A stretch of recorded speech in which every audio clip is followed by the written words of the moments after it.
Hello and welcome to another episode of ARFCOM News. In today's episode, Illinois House Bill 4414 aims to impose a compulsory registration on ammunition. The House of Representatives passed a bill to repeal the Biden-era ban on the use of lead on public land, and rapper Afroman has won his legal battle against the Adams County Sheriff's Office. Afroman will bring it to ya. Afroman is gonna do ya. But first, I want to give a big thank you to the biggest supporter of this channel, and that is Springfield Armory. They are one of the largest manufacturers and importers of freedom devices in the country, and more importantly, they help to make it possible for us to keep bringing you the real 2A news you guys crave and deserve. And by 1776 Insurance.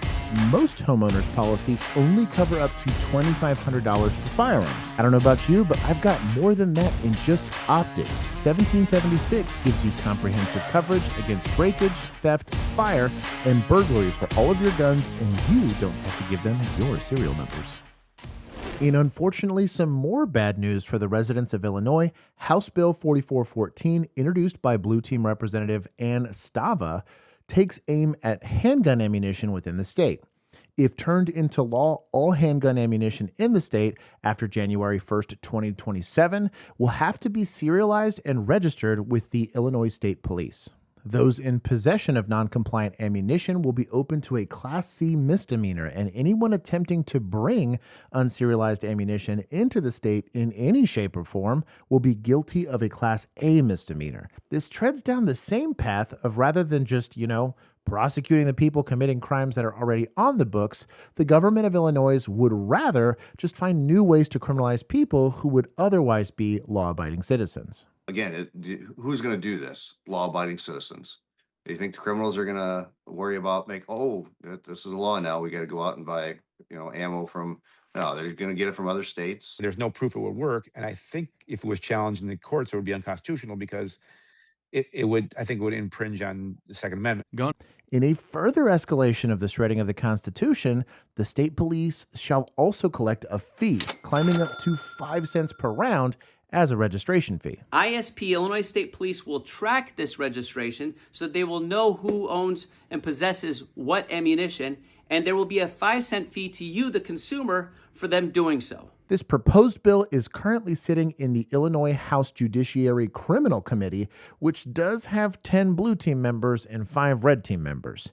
Here is a quick list of faces and names of who to complain to if you don't want to see this come out of committee and risk becoming a bill. The GOA-backed bill to repeal the Biden ban on using lead ammunition to hunt in certain public lands passed the House this week with a vote of 215 to 202. And although I am of the belief that all gun laws are infringements, the issue has a decent amount of people in the gun community split. On one side, we can and should fight any restriction of arms in all of their forms, ammunitions, and accessories as they pertain to freedom devices, as typically the government doesn't have the habit of giving rights back to citizens once they're taken. The Protecting the Access for Hunters and Anglers Act ensures that any future restrictions on lead ammunition or tackle on federal lands and waters must be supported by sound science and in line with state law.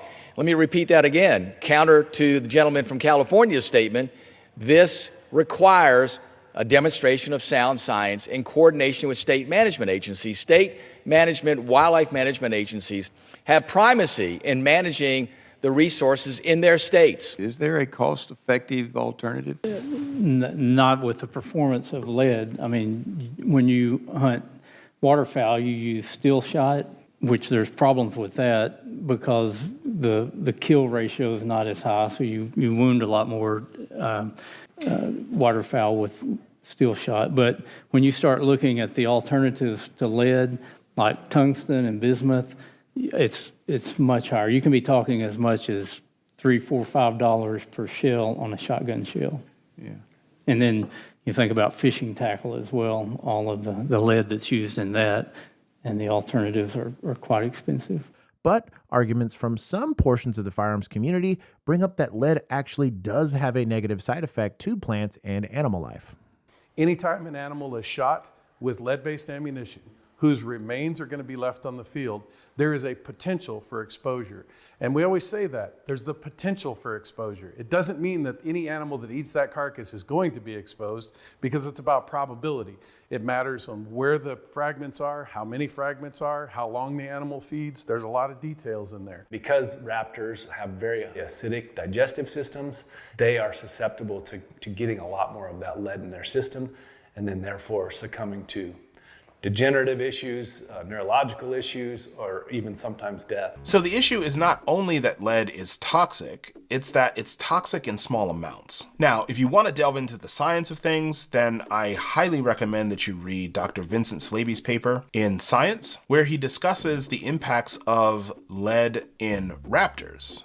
And where these birds get into trouble with lead poisoning, most of these animals that are getting lead into their systems ingest it by feeding on carcasses that have been shot with lead bullets. This is the single largest killer of one of the world's most endangered species, the California condor, which is a bird species I may know a thing or two about. But what do you think? Should we maintain our posture of not giving up an inch, or are there situations where steel and copper shot or other forms of ammunition make more sense in preserving the land here in the good old US of A? Sound off in the comment section below.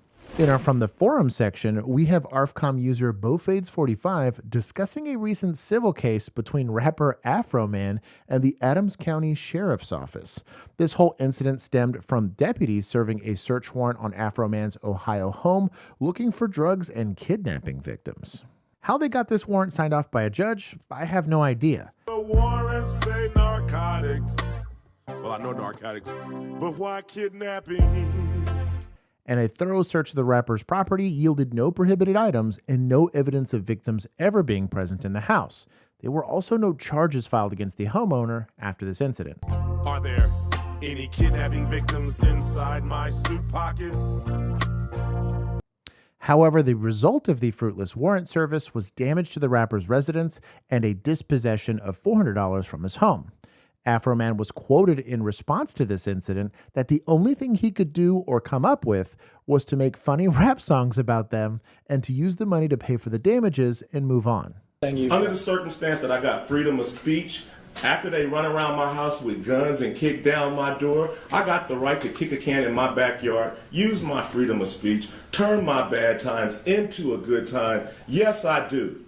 And make funny rap songs he did, while using security camera footage from the raid depicting what went down during the incident. Satirical songs like Lemon Pound Cake and Will You Help Me Repair My Door were circulated by the artist and used to generate income. The involved deputies decided to sue Afroman to have the content removed and for $3.9 million in damages to the involved deputies for pain and suffering due to the content depicting them in a less than flattering light. Can you tell me what fact about you that receding hairline or dipshit refers to, please?